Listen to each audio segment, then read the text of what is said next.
Hi hello welcome back to our channel. ഇന്ന് നമ്മൾ വളരെ കുറച്ച് കുഞ്ഞു കുഞ്ഞു ടിപ്പുകളൊക്കെ ആയിട്ടാണ് കേട്ടോ വന്നിരിക്കുന്നത്. ഇതിൽ ഏതെങ്കിലുമൊക്കെ ടിപ്പ് നിങ്ങൾക്ക് തീർച്ചയായിട്ടും ഉപകാരപ്രദമാവും. അപ്പം വീഡിയോ സ്കിപ്പ് ചെയ്യാണ്ട് കണ്ടോളൂ. ഈ ഒരു രീതിയിൽ നിങ്ങൾ വീട് ക്ലീൻ ചെയ്തിടുകയാണെങ്കിൽ മാസങ്ങളോളം മാറാല വരത്തില്ല കേട്ടോ, അതിന് ഞാൻ ഗ്യാരണ്ടിയാണ്.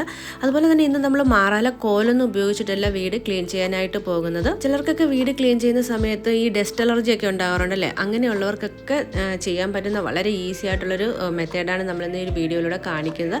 അപ്പം നിങ്ങൾ വീഡിയോ സ്കിപ്പ് ചെയ്യാണ്ട് കണ്ടോളൂ. ഇഷ്ടപ്പെടുകയാണെങ്കിൽ തീർച്ചയായിട്ടും ഒന്ന് സപ്പോർട്ട് ചെയ്യാനായിട്ട് മറക്കരുതേ. പെട്ടെന്ന് ചീത്തയായി പോകുന്നൊരു പച്ചക്കറിയാണ് തക്കാളി. അത് കുറച്ച് കൂടുതൽ ദിവസം ഫ്രഷ് ആയിട്ട് എങ്ങനെ സൂക്ഷിക്കാമെന്നുള്ളതാണ് നമ്മുടെ ആദ്യത്തെ ടിപ്പ്. അതിനായിട്ട് ഞാനിവിടെ തക്കാളി നല്ലതുപോലെ വിനാഗിരി ഒഴിച്ച വെള്ളത്തിൽ കഴുകി വൃത്തിയാക്കി എടുത്തിട്ട് തുടച്ചെടുത്ത് വെച്ചിട്ടുണ്ട് കേട്ടോ. ഞാനിത് ഫ്രിഡ്ജിലാണ് സ്റ്റോർ ചെയ്യുന്നത്. ഈ ഒരു രീതിയിൽ നിങ്ങൾക്ക് വേണമെങ്കിൽ പുറത്ത് സ്റ്റോർ ചെയ്യാം. പിന്നെ ഞാൻ ഇതുപോലെ തുറന്നിരിക്കുന്ന ഒരു ബോക്സിലാണ് കേട്ടോ തക്കാളി എപ്പോഴും വെക്കുന്നത്. പിന്നെ അതിൻ്റെ വെള്ളമയം മാറാനായിട്ട് ഒരു ന്യൂസ് പേപ്പർ അതിൻ്റെ അടിയിൽ ഇതുപോലെ ഒന്ന് വിരിച്ചു കൊടുക്കുന്നുണ്ട്. ഇനി നമുക്ക് കുറച്ച് എണ്ണ വേണം. ഞാൻ എടുത്തിരിക്കുന്നത് സ്നാക്സൊക്കെ ഉണ്ടാക്കുമ്പോൾ ബാക്കി വരുന്ന എണ്ണ ഉണ്ടല്ലോ, അതാണ് കേട്ടോ ഞാൻ എടുത്തിരിക്കുന്നത്. അത് നമുക്കിതുപോലെ കയ്യിൽ കുറച്ച് തടവി കൊടുത്തിട്ട് തക്കാളിയുടെ ഞെട്ട് ഭാഗത്ത് നല്ലതുപോലെ തേച്ച് പിടിപ്പിച്ചിട്ട് ആ ന്യൂസ് പേപ്പറിൽ ഇങ്ങനെ കമഴ്ത്തി വെച്ച് കൊടുത്താൽ മതി കേട്ടോ. അങ്ങനെയാണെങ്കിൽ എത്ര നാൾ കഴിഞ്ഞാലും നമ്മുടെ തക്കാളി ചീത്തയായി പോവുകയോ അതിൻ്റെ സ്കിന്നിന് ചുളിവ് വരികയോ ഒന്നും ചെയ്യില്ല, നല്ല ഫ്രഷ് ആയിട്ട് തന്നെ ഇരുന്നോളും. ഈ ഒരു രീതിയിലാണ് നമ്മൾ തക്കാളി ന്യൂസ് പേപ്പറിന് മുകളിൽ വെച്ച് കൊടുക്കുന്നത്. അങ്ങനെയാകുമ്പോൾ അധികമായിട്ടുള്ള ഈർപ്പമൊക്കെ ആ ഒരു ന്യൂസ് പേപ്പറിൽ പിടിച്ചോളും. ഇനിയിപ്പോൾ നിങ്ങൾ ന്യൂസ് പേപ്പറിന് പകരം നല്ല ടിഷ്യൂ പേപ്പർ ഉണ്ടെങ്കിൽ അത് ഉപയോഗിച്ചാലും മതി. എണ്ണയ്ക്ക് പകരം നമുക്ക് സെല്ലോ ടേപ്പും ഇതുപോലെ തക്കാളിയുടെ ഞെട്ട് ഭാഗത്തൊന്ന് ഒട്ടിച്ചു കൊടുക്കുകയാണെങ്കിലും കുറേ ഏറെക്കാലം തക്കാളി ചീത്തയാവാണ്ടിരുന്നോളും.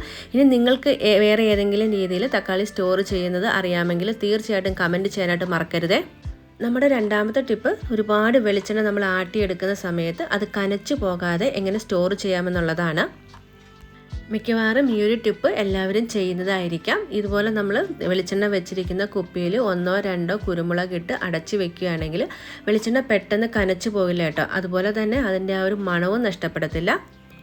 പിന്നെ നമ്മൾ ഇതുപോലെ വെളിച്ചെണ്ണ മില്ലിൽ നിന്ന് ആട്ടിക്കൊണ്ട് വരുമ്പോൾ കുപ്പിയിലേക്ക് മാറ്റുന്നതിന് മുമ്പ് 1-2 ദിവസം വെളിച്ചെണ്ണ ഒന്ന് വെയിലത്ത് വെക്കും കേട്ടോ. അങ്ങനെ ചെയ്ത് വെക്കുകയാണെങ്കിലും പെട്ടെന്ന് നമ്മുടെ വെളിച്ചെണ്ണ കനച്ചു പോകത്തില്ല. ഈ 2 രീതി മാത്രമാണ് കേട്ടോ ഞാൻ കണ്ടിട്ടുള്ളത്. ഇനി നിങ്ങൾക്ക് വേറെ ഏതെങ്കിലും രീതിയിൽ വെളിച്ചെണ്ണ കനച്ചു പോകാണ്ട് സൂക്ഷിക്കുന്നത് അറിയാമെങ്കിൽ തീർച്ചയായിട്ടും ഷെയർ ചെയ്യാനായിട്ട് മറക്കരുതേ. ഇനി ഞാൻ സ്കിന്നിനൊക്കെ നല്ല നിറം വെക്കാനും ചുളിവുകൾ ഉണ്ടാവാണ്ടിരിക്കാനും പറ്റുന്ന ഒരു ഓയിലാണ് കേട്ടോ തയ്യാറാക്കിയെടുക്കുന്നത്. ഈ ഒരു ഭാഗം വേണമെങ്കിൽ നിങ്ങൾക്ക് സ്കിപ്പ് ചെയ്തിട്ട് ലാസ്റ്റിൽ എങ്ങനെയാണ് നമ്മൾ വീട് മാറാലില്ലാണ്ട് ക്ലീൻ ചെയ്യുന്നതെന്നുള്ളത് കാണാം. ഞാനിപ്പോൾ ഈ ഒരു ഓയിൽ തയ്യാറാക്കിയെടുക്കാനായിട്ട് ഒരേ അളവിൽ ക്യാരറ്റും ബീട്രൂട്ടും ഗ്രേറ്റ് ചെയ്തെടുത്തിട്ടുണ്ട്. പിന്നെ ഒരു 100 ഗ്രാമിനടുത്ത് വെളിച്ചെണ്ണ കൂടി എടുക്കുന്നുണ്ട് കേട്ടോ. നല്ല ആട്ടിയ വെളിച്ചെണ്ണയാണ് എടുക്കുന്നത്. അതൊരു പാൻ ചൂടാക്കി അതിലേക്ക് ഏകദേശം ഒരു 100 ഗ്രാമോളം വെളിച്ചെണ്ണ ഒഴിച്ചു കൊടുക്കുന്നുണ്ട്. എണ്ണയൊന്ന് ചൂടായി വരുമ്പം നമ്മൾ ഗ്രേറ്റ് ചെയ്ത് വെച്ചിരിക്കുന്ന ക്യാരറ്റും ബീട്രൂട്ടും ഇതിലേക്ക് ഇട്ട് കൊടുക്കുന്നുണ്ട്. സ്ഥിരമായിട്ട് ഉപയോഗിക്കുകയാണെങ്കിൽ നല്ലൊരു റിസൾട്ടാണ് കേട്ടോ കിട്ടുന്നത്. അതുപോലെ തന്നെ നമുക്ക് കുട്ടികൾക്ക് സ്കിന്നിന് കളർ വെക്കാനും ഈ ഒരു എണ്ണ ഉപയോഗിക്കാവുന്നതാണ്.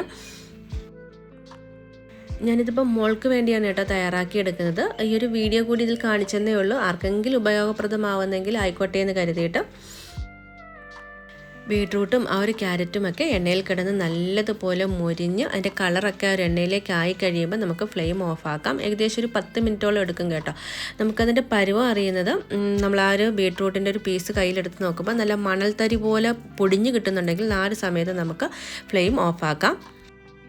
നമ്മുടെ എണ്ണ ഇവിടെ തയ്യാറായിട്ടുണ്ട്. ഇനി നമുക്ക് ഫ്ലെയിം ഓഫാക്കി തണുത്തതിന് ശേഷം അരിച്ച് നല്ലൊരു ഭരണിയിൽ സൂക്ഷിക്കുകയാണെങ്കിൽ മാസങ്ങളോളം ഉപയോഗിക്കാം കേട്ടോ.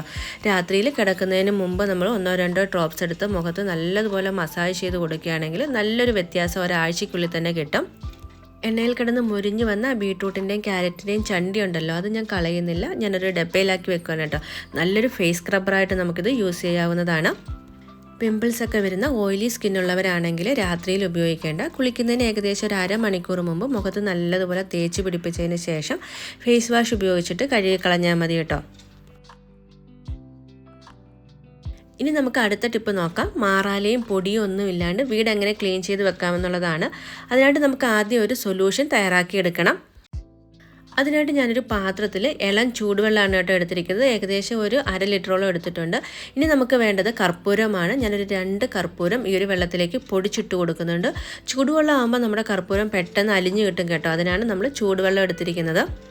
കർപ്പൂരം ഇട്ട വെള്ളത്തിൽ നമ്മൾ വീട് തുടയ്ക്കുകയാണെങ്കിൽ പെട്ടെന്ന് മാറാല വരത്തില്ല കേട്ടോ. അതുപോലെ തന്നെ പാറ്റ, പല്ലി, എറുമ്പിൻ്റെ ഒന്നും ശല്യം ഉണ്ടാവത്തില്ല. മാത്രമല്ല കർപ്പൂരത്തിന് നല്ലൊരു പോസിറ്റീവ് വൈബാണ് കേട്ടോ. നമ്മൾ ആ ഒരു കർപ്പൂരം കൊണ്ട് വീട് തുടയ്ക്കുകയാണെങ്കിൽ കുറേ നേരത്തേക്ക് നമ്മുടെ ആ ഒരു മുറിക്കുള്ളിലൊക്കെ നല്ലൊരു മണമായിരിക്കും. ഇനി നമുക്ക് ഈ ഒരു സൊല്യൂഷനിലേക്ക് വേണ്ടത് പേസ്റ്റാണ്. ഞാനൊരു വൈറ്റ് കളർ പേസ്റ്റാണ് കേട്ടോ എടുത്തിരിക്കുന്നത്. നമ്മളെപ്പോഴും ഇങ്ങനെയുള്ള കിച്ചൺ ടിപ്പുകൾ ചെയ്യുമ്പം വൈറ്റ് കളറിൻ്റെ പേസ്റ്റാണ് കേട്ടോ കൂടുതൽ നല്ലത്. അത് നമുക്ക് കുറച്ച് ആ ഒരു വെള്ളത്തിലേക്ക് ഇട്ട് കൊടുത്തതിന് ശേഷം കൈ ഉപയോഗിച്ച് നല്ലതുപോലെ പേസ്റ്റ് ഒന്ന് മിക്സ് ചെയ്തെടുക്കണം. നമുക്കൊക്കെ അറിയാം പേസ്റ്റ് നല്ലൊരു ക്ലീനിങ് ഏജൻറ്റാണ്. അതുകൊണ്ട് തന്നെ ഈ ഒരു വെള്ളം ഉപയോഗിച്ച് നമ്മൾ വീട് തുടച്ചെടുക്കുകയാണെങ്കിൽ പെട്ടെന്ന് അഴുക്കും പൊടിയും ഒക്കെ പോയി കിട്ടും. പിന്നെ നമുക്കൊരു മാസത്തേക്ക് വീട് തുടയ്ക്കുകയേ വേണ്ട കേട്ടോ. അത്രയ്ക്ക് നല്ല രീതിയിൽ നമ്മുടെ വീട് വൃത്തിയായിട്ട് കിട്ടും. ഞാൻ നേരത്തെ പറഞ്ഞല്ലോ, ഇന്ന് നമ്മൾ മാറാല കോലൊന്നും ഉപയോഗിച്ചിട്ടല്ല വീട് ക്ലീൻ ചെയ്തെടുക്കുന്നതെന്ന്. ഇത് നമ്മൾ ക്ലീൻ ചെയ്യാനായിട്ട് എടുത്തിരിക്കുന്നത് ഉപയോഗിക്കാതെ കളഞ്ഞിരിക്കുന്ന ഒരു കോട്ടൻ്റെ പില്ലോ കവറാണ് കേട്ടോ. എല്ലാവരുടെ വീട്ടിലും കാണും ഇതുപോലെ ഉപയോഗിക്കാതെയുള്ള തലയണ കവറുകൾ. അപ്പോൾ ഈ ഒരു രീതിയിൽ നിങ്ങൾ ക്ലീൻ ചെയ്തെടുക്കുകയാണെങ്കിൽ ഒട്ടും തന്നെ പൊടി പറക്കില്ല. അപ്പോൾ അലർജി ഉള്ളവർക്കും ഈ ഒരു രീതിയിൽ നമ്മൾ വീട് ക്ലീൻ ചെയ്തെടുക്കാം. ഇനി നമുക്ക് ആ പില്ലോ കവർ നമ്മൾ നേരത്തെ തയ്യാറാക്കി വെച്ചിരുന്ന സൊല്യൂഷനിൽ ഒന്ന് മുക്കി നല്ലതുപോലെ ഒന്ന് പിഴിഞ്ഞെടുക്കണം. വെള്ളം നല്ലതുപോലെ ഒന്ന് പിഴിഞ്ഞ് കളഞ്ഞതിന് ശേഷം നമുക്ക് പില്ലോ കവർ ഇതുപോലൊന്ന് വിരിച്ചിട്ട് കൊടുക്കാം. എന്നിട്ട് നമ്മൾ ഇതിനുള്ളിലേക്ക് വെച്ച് കൊടുക്കുന്നത് ചൂലാണ് കേട്ടോ. ചൂല് ഇതിനുള്ളിൽ വെച്ച് നല്ലതുപോലെ ഒന്ന് കവർ ചെയ്ത് ഇതിൻ്റെ എല്ലാ ഭാഗവും നമ്മുടെ പിന്നുണ്ടല്ലോ, പിന്ന് ഉപയോഗിച്ച് നമുക്കൊന്ന് സെക്യൂർ ചെയ്ത് കൊടുക്കാം. ഈ ഒരു രീതിയിലാവുമ്പം വളരെ ബുദ്ധിമുട്ടില്ലാണ്ട് സ്ത്രീകൾക്ക് പോലും നമ്മുടെ വീട് ക്ലീൻ ചെയ്തെടുക്കാനായിട്ട് കഴിയും.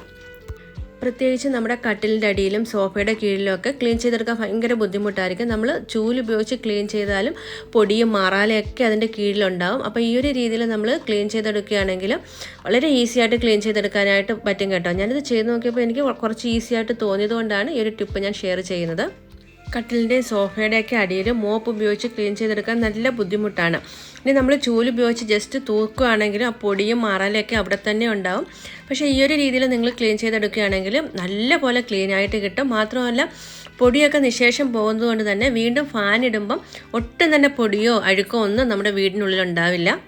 നമ്മൾ തുടയ്ക്കാനായിട്ട് എടുത്തിരിക്കുന്ന തുണി നല്ല നനഞ്ഞതായതുകൊണ്ട് തന്നെ പൊടിയൊക്കെ ഈ ഒരു തുണിയിൽ തന്നെ പറ്റി പിടിച്ചോളും. ഒട്ടും തന്നെ പറക്കാത്തത് കൊണ്ട് അലർജിയൊക്കെ ഉള്ളവർക്കും ഈ ഒരു രീതിയിൽ വീട് ക്ലീൻ ചെയ്തെടുക്കാനായിട്ട് കഴിയും. ഇപ്പോൾ ഞാൻ നല്ലതുപോലെ ആ ഒരു പില്ലോ കവർ ചെയ്തിട്ട് 2-3 പിന്ന് ഉപയോഗിച്ചിട്ട് സെക്യൂർ ചെയ്ത് വെച്ചിട്ടുണ്ട്. ഇനി നമുക്ക് ഇത് ഉപയോഗിച്ചിട്ട് വീട് എങ്ങനെയാണ് ക്ലീൻ ചെയ്യുന്നതെന്ന് നോക്കാം. പൊതുവെ മാറാലയൊക്കെ വരുന്നത് ഇതുപോലെയുള്ള കോർണറുകളിലാണ്. അവിടെയൊക്കെ നമുക്ക് ഇതുപോലെ ഒന്ന് തുടച്ചു കൊടുക്കാം. ഇതിനുള്ളിൽ നമ്മൾ കർപ്പൂരം ഇട്ടിരിക്കുന്നതുകൊണ്ട് തന്നെ വീണ്ടും അവിടെ മാറാല പിടിക്കത്തില്ല. ഇനി നമുക്ക് സെറ്റിയുടെ അടിയിലും കൂടെ ഒന്ന് ക്ലീൻ ചെയ്തെടുക്കാം. അടിയിൽ ശരിക്കും അഴുക്കുണ്ട് കേട്ടോ. നമ്മൾ എത്രയ്ക്ക് ചൂലിട്ട് തൂത്ത് വൃത്തിയാക്കിയെന്ന് പറഞ്ഞാൽ അതിൻ്റെ അടിയിൽ മാറാലയും ഉണ്ടാവും, നല്ല പോലെ പൊടിയും ഉണ്ടാവും. അപ്പോൾ അത് ഈ ഒരു രീതിയിൽ ക്ലീൻ ചെയ്തെടുക്കുകയാണെങ്കിൽ നല്ല പോലെ തന്നെ വൃത്തിയായിട്ട് കിട്ടും കേട്ടോ. ഇത് ഞാനിപ്പം കാണിച്ചു തരാം എത്രത്തോളം അഴുക്കാണ് ആ ഒരു സെറ്റിയുടെ അടിയിൽ ഉണ്ടായിരുന്നു എന്നുള്ളത്. ഒട്ടും തന്നെ പൊടി പറക്കാണ്ട് നല്ലതുപോലെ നമ്മൾ ക്ലീൻ ചെയ്തെടുത്തിട്ടുണ്ട്. അപ്പോൾ ഇന്ന് നമ്മൾ ഷെയർ ചെയ്ത ടിപ്പുകളിൽ ഏറ്റവും നിങ്ങൾക്ക് ഇഷ്ടപ്പെട്ട ടിപ്പ് ഏതാണെന്ന് കമൻറ്റ് ചെയ്യാനായിട്ട് മറക്കരുതേ. ക്ലീൻ ചെയ്തതിന് ശേഷം നമ്മുടെ ചൂലിൽ നനവുണ്ട് കേട്ടോ. അപ്പോൾ അത് ഉണക്കാനായിട്ട് ഞാൻ ഇതുപോലെ കുറച്ച് ക്ലിപ്പുകൾ ഇട്ടിട്ട് വെയിലത്തൊന്ന് വെക്കുന്നുണ്ട്. അപ്പം പെട്ടെന്ന് തന്നെ നമ്മുടെ ചൂല് ഉണങ്ങിക്കിട്ടും.